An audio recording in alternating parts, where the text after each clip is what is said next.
You've heard the myths about the P-47, but what really happened the moment German pilots stopped laughing? Prepare to see why 8 50 cal guns changed the war. The mockery begins and the Thunderbolt rises. March 14th, 1943, 22,000 feet above the Ruhr Valley, Germany. The sky is a pale winter blue, streaked with contrails from dozens of aircraft clawing for altitude. Inside his cockpit, Oberleutnant Franz Keller of JG-26 presses his gloved thumb against the radio switch and laughs. Der fliegende Amboss ist wieder da. The flying anvil is back. Below him, a formation of Republic P-47 Thunderbolts, massive, barrel-chested, and gleaming in the sunlight, escort US-8 Air Force bombers toward the industrial heart of Germany. To Keller and many Luftwaffe aces like him, the Thunderbolt looks less like a fighter and more like a metal bathtub with wings.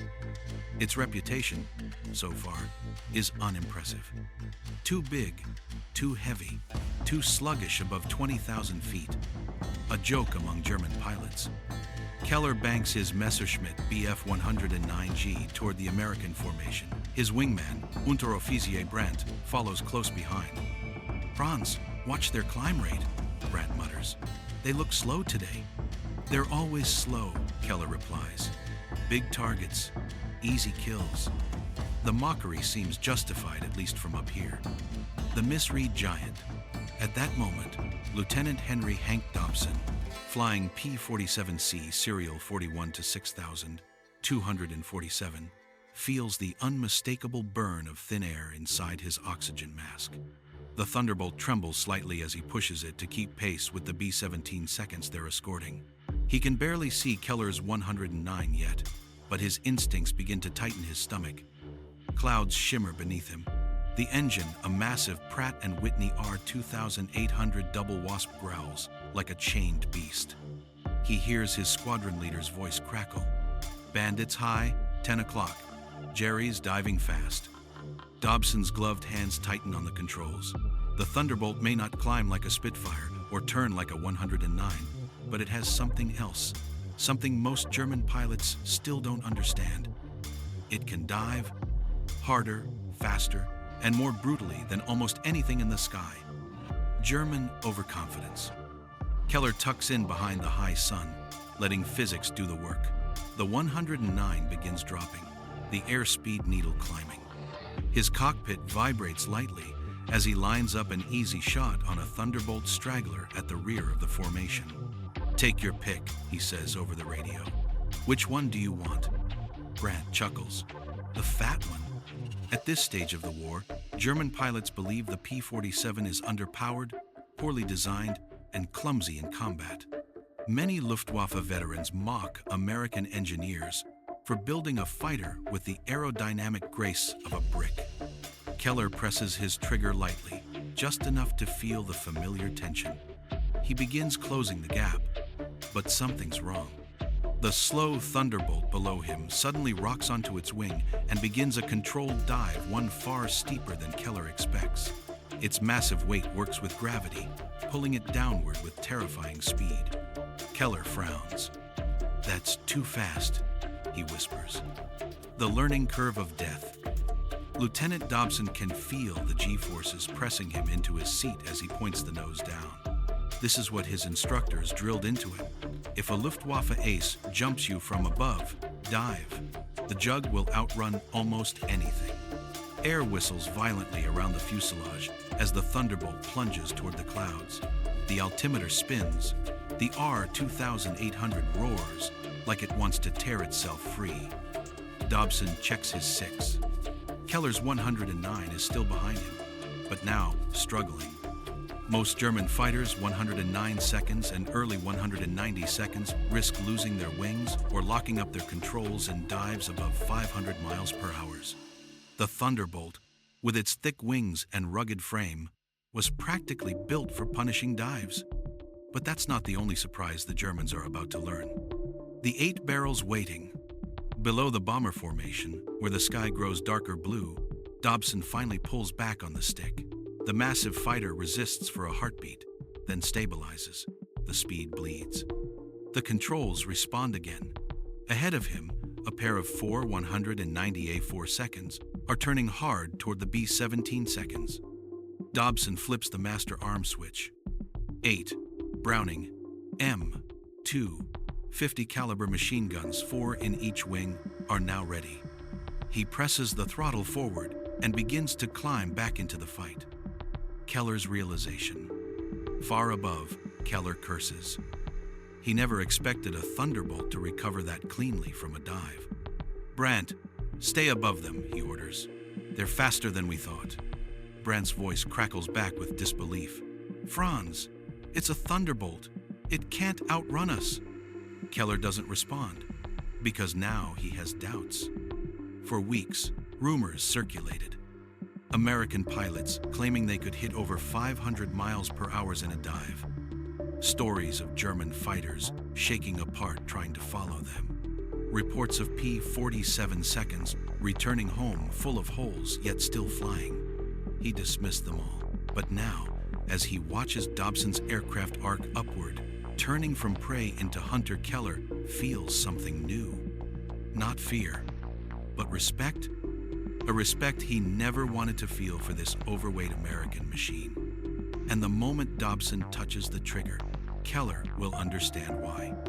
Because the Thunderbolt's mockery ends the instant those 8 50 cals begin to speak. When the Thunderbolt's guns finally spoke, Dobson squeezes the trigger. For a split second, nothing happens, just the whine of the engine and the vibration of the airframe. Then the wings erupt in fire. 8 Browning M2, 50 caliber machine guns, each spitting out rounds at nearly 900 meters per second, unleash a shimmering stream of tracers that burns across the sky. The recoil ripples through the P-47, shaking it like a beast, snarling off its leash. The air fills with the metallic thunder that earned the P-47 its battlefield nickname. The Jug with the Juggernaut guns. The lead FOVU 190A tries to break right, but it's too late. The first burst rips across its fuselage, sparks, shredded metal, a flash of internal fire. The pilot ejects his canopy, desperately rolling away, but the damage is mortal. The 190 dips, coughing smoke as it falls out of formation. Dobson doesn't celebrate. There's no time. He banks hard left, lining up a second target. What German pilots never expected. Above the chaos, Keller watches the scene unfold. And now the laughter he felt earlier drains into a cold, sober silence. Those weren't rifle caliber rounds. They weren't weak, short bursts. The P-47's guns spit out a solid wall of lead, more firepower than many World War II bombers carried. German pilots had long considered it absurd to mount 8 heavy machine guns on a fighter. Wasteful, excessive, ridiculous. But seeing it in action, Keller feels the truth land like a body blow. 8 Maschinengewehre, 8 guns, he mutters to himself. Monstrous. The second full 190 tries to escape, diving away. But Dobson pushes his Thunderbolt straight after it. Another move German pilots underestimate. The P-47's weight, once mocked, becomes a weapon. Gravity accelerates the Jug like a meteor. Dobson lines up the shot. Another burst. Another pillar of smoke spirals downward. Within less than 10 seconds, 2 German fighters are gone.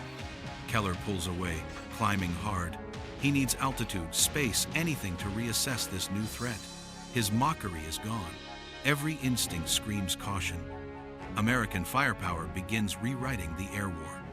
Across 1,943 and into 1,944, stories like this spread through fighter groups and Luftwaffe units alike.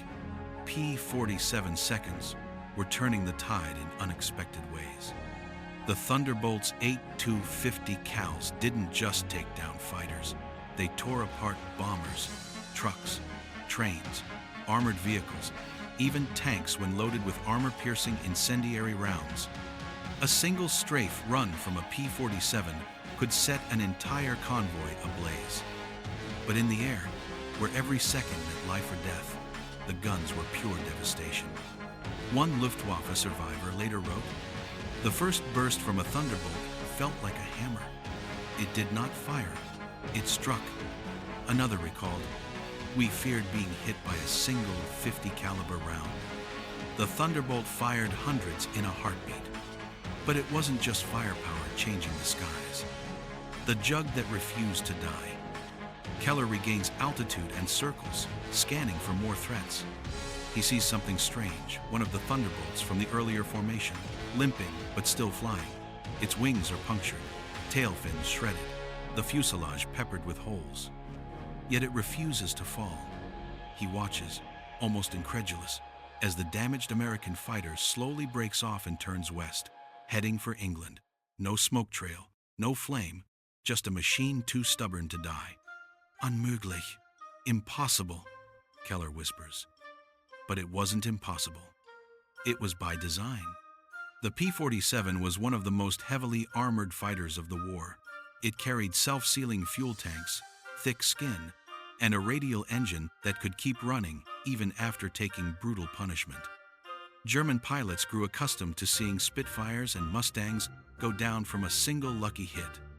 But the Thunderbolt? It could soak up damage that would shred most aircraft. More than one pilot joked, "You don't shoot down a P-47, you convince it to land."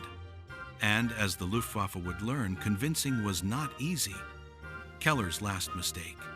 Now alone, Keller considers disengaging entirely. But another formation of P-47 seconds appears, this time higher, angling down like falcons. They've spotted him. He banks hard, but he's lost the advantage. The Thunderbolts now own the altitude and the momentum. The lead jug dives. Another. And another. The sky fills with the thunder of 8 gun bursts. Keller rolls, dives, climbs, doing everything he was trained to do.